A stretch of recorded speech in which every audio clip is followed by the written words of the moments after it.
বাংলাদেশের চলমান রাজনৈতিক সহিংসতা নিরসন ও রাজনীতিবিদ সহ সকলের নিরাপত্তা নিশ্চিত করার আহ্বান জানিয়ে প্রধান উপদেষ্টা ডক্টর মোহাম্মদ ইউনূসের কাছে চিঠি দিয়েছে যুক্তরাষ্ট্র প্রবাসী বাংলাদেশিদের সংগঠন সেভ বাংলাদেশ।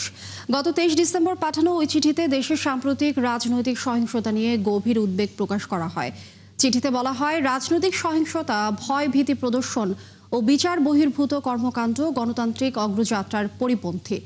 চিঠিতে রাজনৈতিক নেতৃত্বের নিরাপত্তা নিয়ে বিশেষ উদ্বেগ প্রকাশ করা হয়। এতে বিএনপির ভারপ্রাপ্ত চেয়ারম্যান তারেক রহমান সহ সব রাজনৈতিক দলের শীর্ষ নেতা ও প্রতিনিধিদের জন্য পর্যাপ্ত নিরাপত্তা ব্যবস্থা নিশ্চিত করার আহ্বান জানানো হয়। পরে বিকেলে এক আলোচনা সভায় ওয়াশিংটনের বাংলাদেশ দূতাবাসের প্রেস মিনিস্টার গোলাম মর্তুজা বলেন, তারেক রহমান বাংলাদেশে ফিরে আসাটা বাংলাদেশের অস্তিত্বের বিষয়। দেশে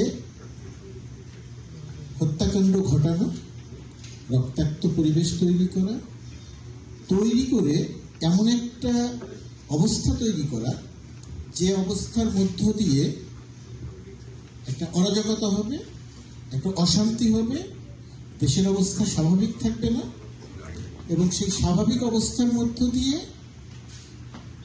তারেক রহমান যেন এই সিদ্ধান্ত নিতে না পারেন যে তিনি দেশে আসবেন।